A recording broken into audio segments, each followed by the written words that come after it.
Doctor అంటున్నారేంటి, నాకేమీ అర్థం కావడం లేదు అని అంటూ ఉంటుంది దీప. అది కాదు దీప, అంటే ఆలస్యం అవుతుందని, ఆలస్యం కాకుండానే ఎలాగైనా సరే అత్తని కాపాడుకోవాలని డాక్టర్ అనుకుంటున్నారు. జ్యోత్స్న ఎలాగో ఆవిడ కూతురే కాబట్టి అన్నీ మ్యాచ్ అవుతాయని ఆవిడ నమ్మకంతోనే ఇది మొదలు పెడదామని చూస్తున్నారు అని అంటూ ఉంటాడు కార్తీక్. అయితే అప్పుడు ఈ కార్తీక్ అన్న మాటలకి దీప, మరి రిపోర్ట్స్ వచ్చాక ఏమీ మ్యాచ్ అవ్వలేదు అని తెలిస్తే ఏమవుతుంది? ఆపరేషన్ వాళ్ళు చేసేస్తారు, కానీ బోన్ మ్యారో సెట్ అవ్వకపోతే అమ్మ ప్రాణాలకి ప్రమాదం కదా. మనం జ్యోత్స్న నోటితోనే నిజం బయట పెట్టించాలని అమ్మ ప్రాణాలని పణంగా పెట్టినట్టుంటుంది. నిజం తెలిసి కూడా చెప్పలేదని అందరూ కూడా మనల్ని అంటారు అని అంటూ ఉంటుంది దీప. అప్పుడు ఇక కార్తీక్ అయితే, లేదు, మా అత్త గురించి నేను ఆలోచించకుండా ఎందుకుంటాననుకుంటున్నావు అని అంటూ ఉంటే, మరి ఏం చేశారు మీరు? ఏం చేయట్లేదు కదా బావా అని అడుగుతూ ఉంటుంది దీప. ఎట్టి పరిస్థితుల్లో జ్యోత్స్న ఇంటి వారసురాలు కాదన్న విషయాన్ని మనం చెప్పి తీరాల్సిందే అని అంటూ ఉంటుంది. అప్పుడే కార్తీక్ అయితే, తప్పకుండా చెప్దాము అని కార్తీక్ అంటాడు. తర్వాత ఇక జ్యోత్స్న దగ్గరికి వెళ్ళి దశరథ అయితే మాట్లాడాలని అనుకుంటాడు. ఇక దశరథ అయితే జ్యోత్స్నకి జాగ్రత్తలు చెప్పి, రేపు నువ్వే మీ అమ్మని కాపాడేది, ఎక్కడికి కూడా వెళ్ళడానికి వీల్లేదు అని అంతా కూడా చెప్పాలని జాగ్రత్తలు. దశరథ జ్యోత్స్న గది వైపుకైతే వెళ్తాడు. అలా జ్యోత్స్న గది వైపుకి వెళ్ళేసరికి అప్పుడు ఇక జ్యోత్స్న అయితే ఫోన్లో మాట్లాడుతూ ఉంటుంది. ఎక్కడున్నారు డాక్టర్, మీతో నేను పర్సనల్గా మాట్లాడాలి అని డాక్టర్తో ఫోన్లో మాట్లాడుతూ ఉంటుంది. అప్పుడే అదంతా విని దశరథ డాక్టర్తో జ్యోత్స్న ఎందుకు పర్సనల్గా మాట్లాడాలని అనుకుంటుంది. ఏం జరుగుంటుంది, నాకు తెలియంది ఏదైనా జ్యోత్స్నకి తెలుసా సుమిత్ర గురించి అని అనుకుంటూ ఉంటాడు దశరథ. అప్పుడే జ్యోత్స్న అయితే బయలుదేరి వెళ్తుంది. అలా జ్యోత్స్న బయలుదేరి వెళ్ళిన తర్వాత అప్పుడు ఇక జ్యోత్స్న వెనకాలే దశరథ్ కూడా వెళ్దామని నిర్ణయించుకుంటాడు. ఇక దశరథ్ కూడా జ్యోత్స్న వెనకాలే ఫాలో అవుతూ వెళ్తాడు. ఇంతలో ఇక డాక్టర్ అయితే ఒక రోడ్డు మీద నుంచొని ఉంటుంది. మరొక కారులో వెళ్తూ ఉన్న జ్యోత్స్నకి డాక్టర్ అయితే కనిపిస్తుంది.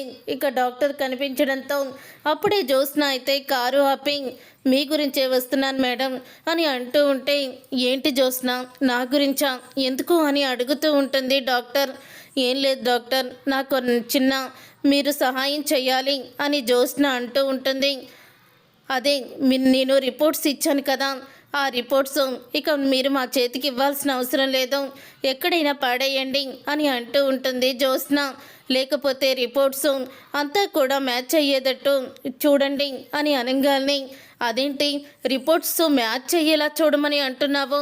రిపోర్ట్స్ నీయే కదా, మరి నువ్వు మీ అమ్మకి కన్న కూతురు అయితే మీ ఇద్దరికి తప్పకుండా మ్యాచ్ అవుతుంది, 100% చెప్తున్నాను అని అంటూ ఉంటుంది. లేదు, నేను ఆవిడ కూతుర్ని కాదు అని రిపోర్ట్స్లో వస్తుంది, అందుకని మీకు ముందుగానే చెప్తున్నాను, ఈ విషయం ఎవ్వరికీ కూడా చెప్పకండి అని అంటూ ఉంటుంది జ్యోత్స్న. అదేంటి, రిపోర్ట్స్ నీకు మీ అమ్మకి మ్యాచ్ అయ్యేలా రావా? నువ్వు ఈ ఇంటి కూతురు సుమిత్ర గారి కూతురువి కాదా అని అడుగుతూ ఉంటే అప్పుడు ఇక జ్యోత్స్న అయితే, కాదు, నేను కాదు అని అంటూ ఉంటుంది. అప్పుడు ఇక ఆ మాట విని ఒక్కసారి డాక్టర్ షాక్ అయిపోతాం.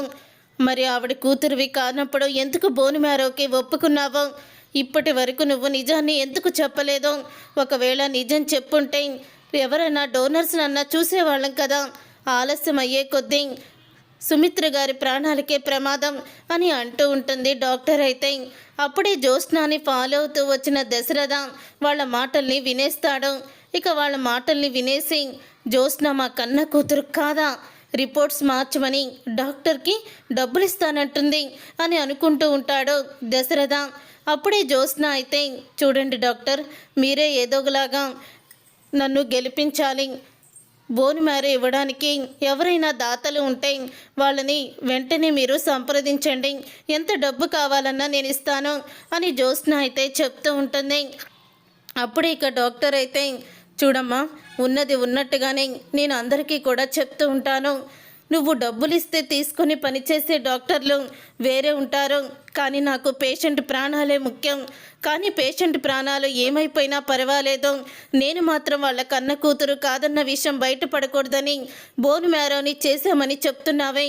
ఎప్పుడైతే తనకి మ్యాచ్ అవని ఆ బ్లడ్ అంతా కూడా తన శరీరంలోకి ప్రవేశించినా సరే ఏం ప్రయోజనం ఉంటుంది అని అంటూ ఉంటే ఆ మాట విని ఇక జ్యోత్స్న అయితే షాక్ అయిపోతూ ఉంటుంది.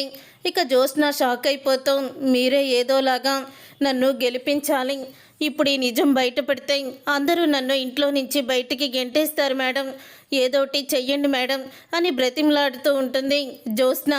అప్పుడు ఇక జ్యోత్స్న అలా బ్రతిమలాడుతూ ఉండడంతో ఇక డాక్టర్ అయితే సరే దీనికి ఒకే ఒక్క పరిష్కారం ఏంటంటే నువ్వు వెళ్ళి నేను ఇంటి వారసురాలు కాదన్న నిజాన్ని అందరి ముందు బయట పెట్టేసి రిపోర్ట్స్ అన్నీ కూడా కాల్ చేసేయి అని అంటూ ఉంటే అప్పుడు ఇక జ్యోత్స్న అయితే ఎవరి ముందు నిజం చెప్పలేకే కదా మిమ్మల్ని వచ్చి అడుగుతున్నాను, మీకు ఎంత డబ్బు కావాలంటే అంత డబ్బు ఇస్తానంటే ఎందుకు అలా బెట్టి చేస్తున్నారు, అయినా ఇప్పుడు ఈ రోజుల్లో నిజాయితీగా ఉండడం ఏంటి అని అడుగుతూ ఉంటుంది జ్యోత్స్న.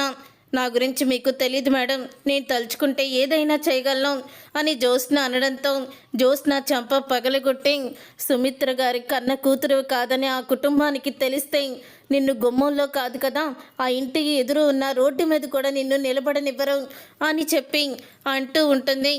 డాక్టర్ ఇంకోసారి నా దగ్గర ఇలాంటివేవి కూడా ఉపయోగించుకో, ఇప్పుడే నేను ఫోన్ చేసి జరిగిందంతా కూడా చెప్పేస్తాను అని అంటూ డాక్టర్ అయితే జ్యోత్స్నకి షాక్ ఇస్తుంది. జ్యోత్స్న తన కన్న కూతురు కాదని నిజం తెలుసుకుంటాడు దశరథ అయితే. చూసారుగా ఫ్రెండ్స్, రాబోయే కథలో ఖచ్చితంగా ఇలాగే జరగబోతుంది. మరి ఇలాగే జరగాలని మీరైతే కోరుకుంటున్నారా? అయితే వీడియోని తప్పకుండా లైక్ చేసి ఛానల్ని సబ్స్క్రైబ్ చేసుకొని పక్కనే ఉన్న గంట సింబల్పై ఆల్ అని క్లిక్ చేయండి. అప్పుడే మేము పెట్టే ప్రతి వీడియో మిస్ కాకుండా చూసేవచ్చు.